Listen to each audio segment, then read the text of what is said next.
Picture this, it's 1955, a recording studio in New Orleans.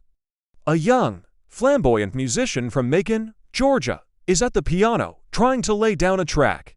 The session is winding down, not much is happening. Then, during a break, he just lets loose. He starts pounding the keys, a wild, untamed energy pouring out of him, and he screams a phrase that sounds like pure, nonsensical gibberish, a dash wop dash bop dash a dash loo dash mop dash a dash lop dash bam boom. That man was Richard Wayne Penniman, better known to the world as Little Richard. And that moment, that was the big bang of rock and roll.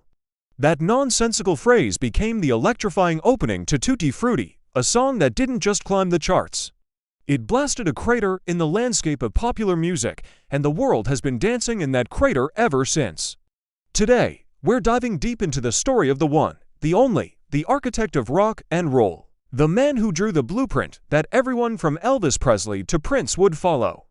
Forget what you think you know. Little Richard wasn't just a king of rock and roll. He was its creator, its originator, its undisputed, high-voltage, pompadour-wearing, piano-smashing inventor. Before we get into the wild ride that was his life, let's set the stage. The mid-1950s, music was polite. It was Perry Como and Patti Page. It was safe, predictable, and mostly black and white, both literally and figuratively. The raw, emotional power of rhythm and blues was there, but it was bubbling just under the surface, considered too edgy to race music for the mainstream. The world was a pressure cooker of post-war conformity, and it was desperate for a release valve. That release valve turned out to be a man who was anything but polite. Richard grew up in the Deep South, one of 12 children. His early life was steeped in the church, and you can hear it in his music. That gospel fire, that call and response energy, the sheer jubilant testifying he just took it out of the pews and put it into the juke joints. He learned to play the piano at his local church, hammering away, developing that percussive, aggressive style that would become his trademark. He wasn't just playing the piano, he was attacking it, making it shout and scream right along with him. His voice was his ultimate weapon. It wasn't a smooth croon. It was a glorious, gender-bending, stratosphere-shattering shriek. It was a force of nature. When Little Richard opened his mouth, he could go from a low growl to a high-pitched falsetto scream in a split second. It was pure, unadulterated emotion. It was joy, it was rebellion, it was freedom, all wrapped up in a sound that no one had ever heard before. So back to that 1955 session. The producer, Bumps Blackwell, heard Richard banging out that wild version of Tutti Frutti during the break. He knew, instantly, that this was it. This was the lightning he'd been trying to catch in a bottle. But there was a problem. The original lyrics were, well, let's just say they were way too risk for 1955 radio. They were pure, uncut, back-alley rhythm and blues. So, they brought in a songwriter to clean them up, to make them palatable for a wider audience. The result was still explosive, Tutti Frutti, or Rudy. It still had that wild energy, but now it could get past the censors. The song was a sonic boom. It hit the charts and just exploded. And it wasn't just the sound, it was the whole package. Little Richard on stage was a spectacle. The high pompadour hairstyle, the loud, flamboyant suits, the makeup, the mascara. He was androgynous, he was outrageous, he was utterly captivating. He'd stand up from his piano, kick the stool away, dance on top of the lid, sweating, screaming, pouring every ounce of his being into the performance. In an era of stiff, stoic performers, he was a supernova of charisma. He wasn't just singing the music, he was the music. After Tutti Frutti, the hits came like machine gun fire. Long Tall Sally, Rip It Up, Lucille, Good Golly, Miss Molly. Each song was a 2.5-minute stick of dynamite. The formula was simple, but devastatingly effective. A frantic piano riff, a driving backbeat, and Richard's voice screaming over the top. It was music that you couldn't just sit and listen to. It demanded a physical reaction. It made you want to move, to shout, to let go, and everybody was listening.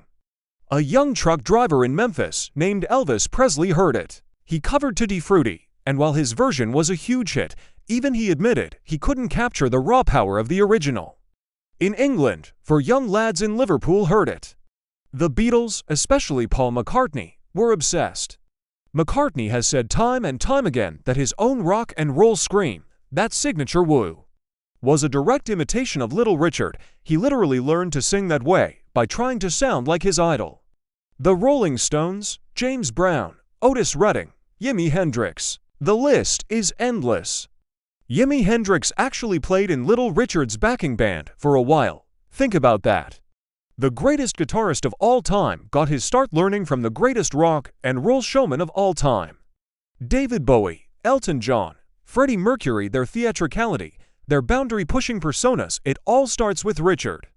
Prince, with his mix of funk, rock, and flamboyant sensuality, was a direct spiritual and musical descendant. But here's the tragic part of the story. Despite inventing the very language of rock and roll, Richard never truly got the credit or the financial rewards that he deserved. He was a black, queer man from the South in the 1950s. The system was built against him. While white artists like Elvis and Pat Boone made fortunes covering his songs, Richard saw only a fraction of that success. He was the architect who designed the palace, but he was often left standing outside the gates. This led to a complicated relationship with his own legacy and with the music industry. There were times he walked away from it all, turning back to the church, convinced that rock and roll was the devil's music. He would famously declare, "I am the originator. I am the architect," and he was right to do so. He had to constantly remind the world of his contribution because the history books were so quick to write him out or reduce him to a footnote. But you can't erase a force of nature. His influence is so baked into the DNA of modern music that it's impossible to separate. Every time a singer lets out a wild scream, every time a performer commands a stage with sheer unadulterated energy, every time a song makes you feel that primal urge to just let loose, that's the spirit of Little Richard. He didn't just break down musical barriers. He broke down social barriers. He put black music on white radio. He brought integrated audiences together in the segregated South, with kids of all races dancing together to his music, much to the horror of the authorities. He challenged norms of gender and sexuality decades before it was remotely acceptable.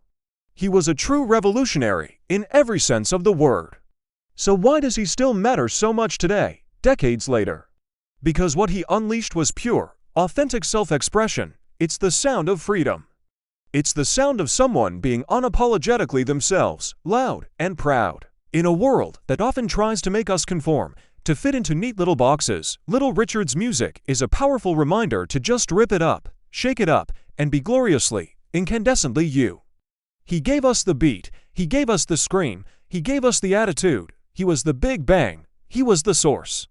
So next time you hear a rock and roll song, next time you feel that energy that makes you want to move, take a moment and thank the originator, the architect, the king, and the creator, Little Richard. He didn't just sing a dash wop dash bop dash a dash loo dash mop dash a dash lop dash bam dash boom dot double quotes. He was a dash wop dash bop dash a dash loo dash mop dash a dash lop dash bam dash boom dot double quotes, the beautiful, magnificent, world-changing noise that started it all. Thanks for watching. If you love the stories of the legends who truly shaped our world, make sure you hit that subscribe button and ring the bell. We've got so many more tales to tell. Let's keep the music and the stories alive, together. See you in the next one.